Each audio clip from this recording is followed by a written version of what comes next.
Parti. Allez, feu, c'est bon. Abraço Cato. Aujourd'hui, jeudi 6 novembre, il est un peu plus de bientôt 19h.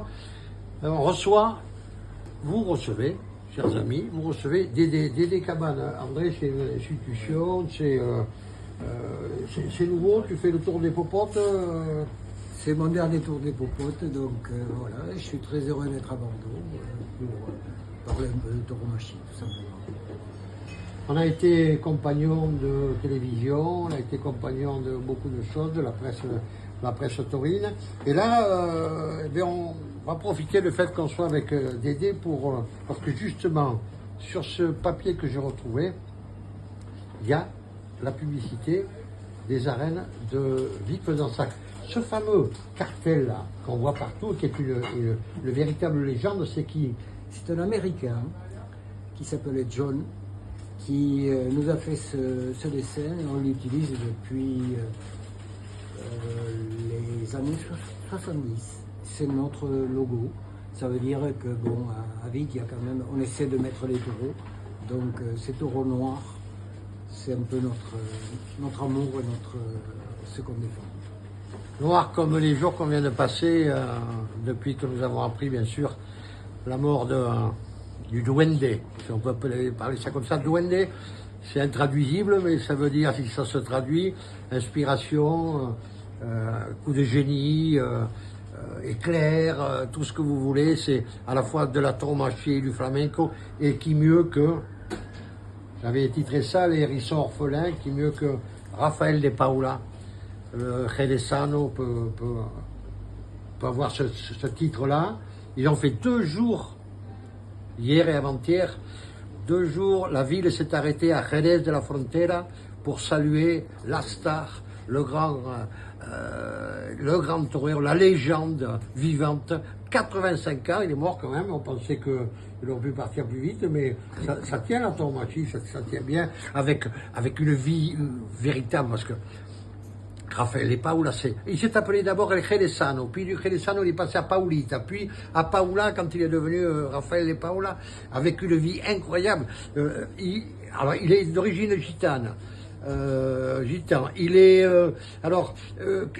oui, mais il a été trompé, soi-disant, par son épouse. Alors les gitans lui disent il faut que tu ailles le venger, va te venger, etc. Total. Il réunit contre lui 2 personnes. Et parce qu'il n'avait pas osé s'attaquer à l'amant de son épouse, enfin il a juste essayé d'attaquer avec un coupe-papier, même un coupe-ongle, un petit coupe-ongle, il a eu toute la ville de Jerez pour lui. C'est-à-dire, dans la ville de Jerez, qui fait quand même près de 80 000 habitants, sauf erreur, il avait 70 000 pour et 2 mecs contre. Les 2 mecs contre, je ne vous dis pas comment ils ont terminé, etc., échappé. Rafael et Paula.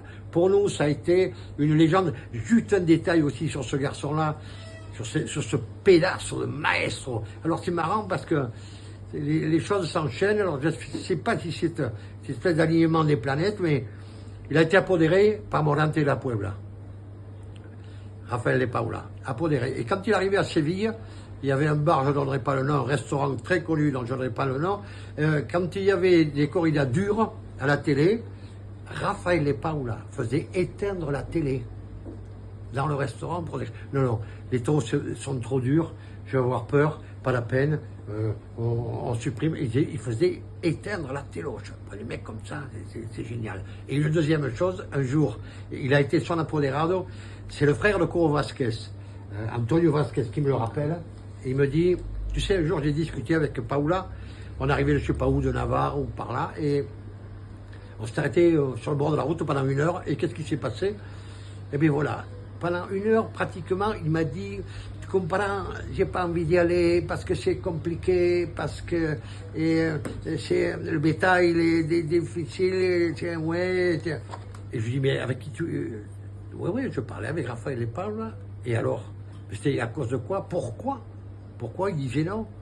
Je vais te dire, il avait été engagé pour un tentadero, une tienta, avec des petites vaches, chez Dolores Aguirre, et il avait dit non. On ne sait jamais, je peux me faire attraper. C'est pas ce genre de bétail que je t'aurais, donc je n'irai pas. Et ça a passé toute une heure, ils ont passé, arrêtés sur le bord de la chaussée pour dire que Raphaël Lepage ne voulait pas torer un Tentadero avec des petites vaches chez de l'Oro Saluret. En disant ça, j'ai tout dit. Voilà, un regretté qui s'en va, 85 ans, Raphaël Lepage. Là, on a perdu l'année dernière, en 2024, Paco Camino. Ça fait partie de ces grandes légendes. Tu l'as vu, toi, torer, Raphaël? Oui, je l'ai vu plusieurs fois.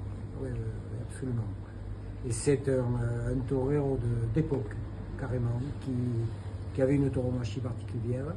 C'est vrai que s'il y avait la moindre difficulté, et comme Coro Romero, il avait quelque chose de très fort.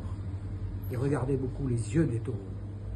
Et je me souviens de Coro Romero, un jour c'était à Nîmes, il revient vers son apoderado, il lui dit « mais il va mal, il me regarde mal le taureau, et donc j'ai pas envie de le tuer, voilà. » C'est comme ça.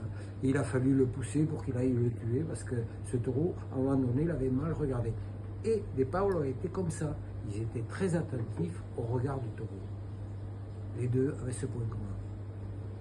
Merci, Dédé. Abrazo, Cato.